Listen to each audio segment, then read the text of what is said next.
Hey, Nick from the Headliner team here with another episode of the Headliner podcast. For this week's episode, we asked our newsletter subscribers what the one piece of podcasting gear was that they couldn't live without. The answers we got ranged from stuff that a lot of people may already have laying around their homes to some nifty equipment that's sure to improve your quality of life when it comes to recording audio. On top of that, we also have some updates from Oliver on what's going on over on headliner.app, as well as a couple of setups we thought we'd share for people looking to start a podcast at a couple different price points. So, without further ado, here's Oliver from the Headliner team with some updates on what's going on over on our site. Happy Friday, everyone. Since this episode is all about gear, I'll let you know what I'm using to record this. I've got an Audio-Technica ATR 2100 USB XLR mic. That's a mouthful. It has USB and XLR inputs. I'm using the USB to plug directly into my laptop and GarageBand. I checked Amazon and this mic isn't available anymore, but there's a new one from Audio-Technica, the AT2005, that looks strikingly similar. It's pretty easy to use and I like it. I think the one that's available now costs about $80 to $90 depending on where you shop. And I will not be mentioning your company, Jeff Bezos. I know you're listening. And I'm going to tell people to go local, whatever that means in today's world. And now for the updates. Our team is hard at work on the customize step in automation. We are bringing a full template editor in, so you'll be able to create automations a lot like you do in the Audiogram Wizard. I think it'll be a great way for you to skip using the timeline and editor entirely if you want, and just crank out videos. Better, faster, stronger. Wanted to also let you know that Nicholas and Rob G from Libsyn are teaming up for a webinar next week. It's on Wednesday, April 22nd at 5 p.m. Eastern. I'll put a sign-up link in the show notes. I've noticed a lot more people are using our referral program lately. In case you haven't tried it out yet, you can give 2 weeks of Pro free to a friend, and in return, you'll get 1 week of Pro free when they sign up for Headliner. And you can just kind of keep adding, right? So if you sign up 10 friends, you get 10 free weeks of Pro. So you can access your referral link by going to your account settings area. Just click on the little profile icon on the upper right-hand side of Headliner, then go to Free Pro, and you'll be able to invite people. Thanks. If you have any ideas for Headliner, the podcast, or just want to get in touch, my email is oliver@headliner.app. Have a great weekend and hope you enjoy the responses from your fellow podcasters. Coming up in 3, 2, 1.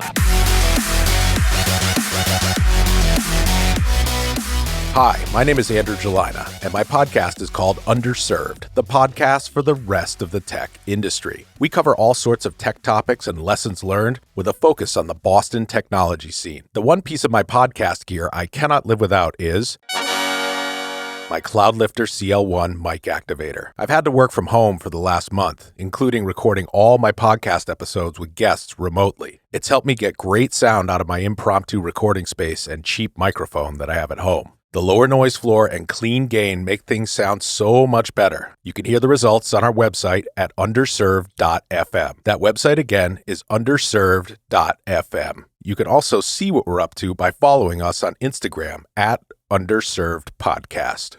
Hi, my name is Carolina Gropa, and my podcast is called Life with Kaka. It's a show where I have candid conversations with producers from all corners of the entertainment industry. One piece of podcast gear I cannot live without would be my Sony noise-canceling headphones. I use them for editing, and it's made the world of difference in being able to hear the nuances of the conversation between me and my guest and making sure I get the clearest and crispest audio possible for my listeners. Thanks for considering this audio. I would love to be included. And that's it. Thank you so much.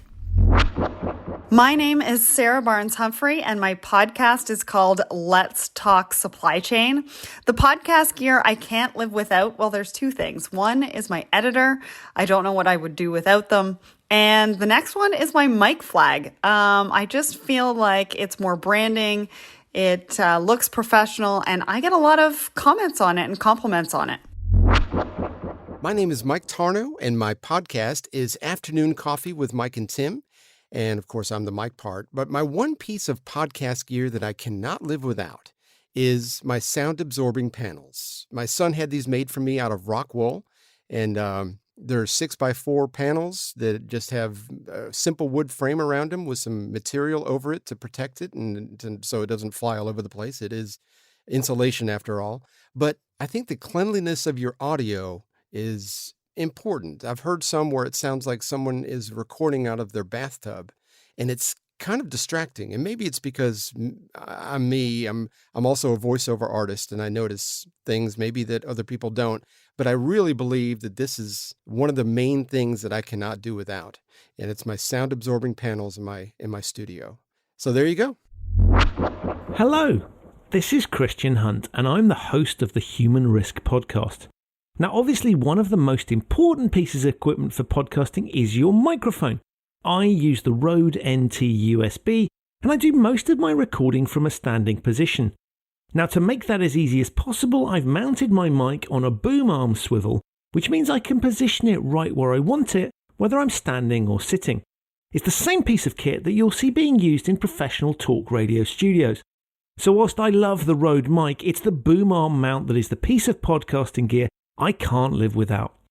Given my podcast is all about human behavior, having something that gives me the flexibility to have the mic where I want it is incredibly important. I'm Christian Hunt. You'll find me on Twitter at Human Risk Blog, and my podcast, The Human Risk Podcast, wherever you get your quality audio content. Hey, what's up, guys? My name is Rachel, and the name of my podcast is called Dating App Disasters. It's about the wild ride of dating apps and all the crazy things that go along with it. So the piece of equipment that we love to use is called the Rodecaster Pro, and it's great. It's really easy to maneuver, and we are able to take call-ins and do sound effects and all types of cool stuff. So thanks so much. Check it out. Bye. All right, so that was several pieces of equipment that some Headliner users can't live without. Their answers actually got me thinking about different podcasting setups in general and how wildly the equipment used to record a show can fluctuate depending on what people have available to them as well as what their budget is. So I thought I'd take the liberty of running through 3 different podcasting setups for 3 different price points.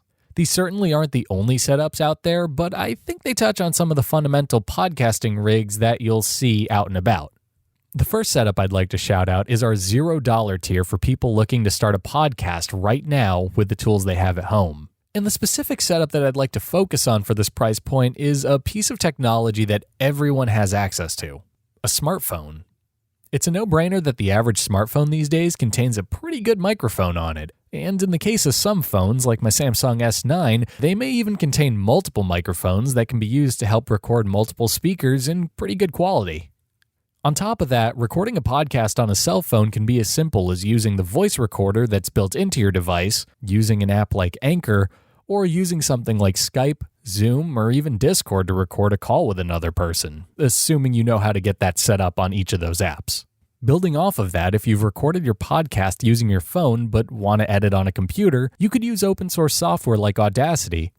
Audacity is an amazing piece of software, and it's totally open source, which means it's free to download and use. It even has a bunch of plugins available for it that'll help you get the most out of your audio.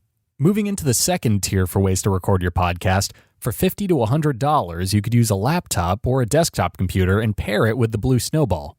The Blue Snowball is a USB microphone that retails for around $50 and is just a step down from their $130 option, the Blue Yeti, which is a bit of a standby for podcasting USB mics. I've personally owned and used both of these microphones over the years, and while the Yeti is definitely the better microphone, the Snowball is hardly a pushover when it comes to budget recording setups. On top of that, because it's USB powered, it's a plug-and-play microphone that doesn't require a pricey preamp or much to get it working. And at $50, podcasters with a remote co-host will be able to affordably purchase a second one to use on the show, ensuring quality audio for both of you at a budget. As for recording the Snowball, just like with our $0 tier, I can't recommend Audacity enough. It also pays to record your calls on a service like Skype or Zoom as a reference to help you synchronize audio between you and your co-host if you two recorded audio separately. And for our third tier, at $100 to $200, you can invest in the Audio-Technica AT2005 USB mic. It's an $80 microphone that boasts a cardioid pattern and, in my experience, does a pretty good job at cutting out sounds that aren't being generated from close to the microphone itself. On top of that, the thing I really like about this mic is the fact that it supports XLR inputs in addition to being a USB microphone. This is perfect because at almost $100 a microphone, not only are you getting a good piece of equipment, you're getting something that can stick around for a while if you decide to upgrade your setup and invest in a preamp. Plus, because these microphones don't cost $100 each, you can use the leftover money you'll have from buying 2 of them and use them to invest in some quality of life equipment like pop filters or soundproofing to help with the quality of your recording. Like I said earlier, there were a ton of different ways to record a podcast out there, and I haven't even started to scratch the surface of what you can use to record a show at these 3 price points. This was really more just to get the ball rolling and give you guys an idea of what kind of equipment you can look for if you're thinking of starting a podcast or upgrading your equipment. With a bit of work and resourcefulness, each of these tiers are capable of putting out some really high-quality audio. But with that said and done, I think we've reached the end of this week's podcast. I hope you guys got some value out of this episode and that you learned a thing or two about different podcasting setups and equipment today. If you'd like to participate in the Headliner podcast through submitting an answer to our weekly question, you can do so by signing up for our newsletter at headliner.app/newsletter. Till next time.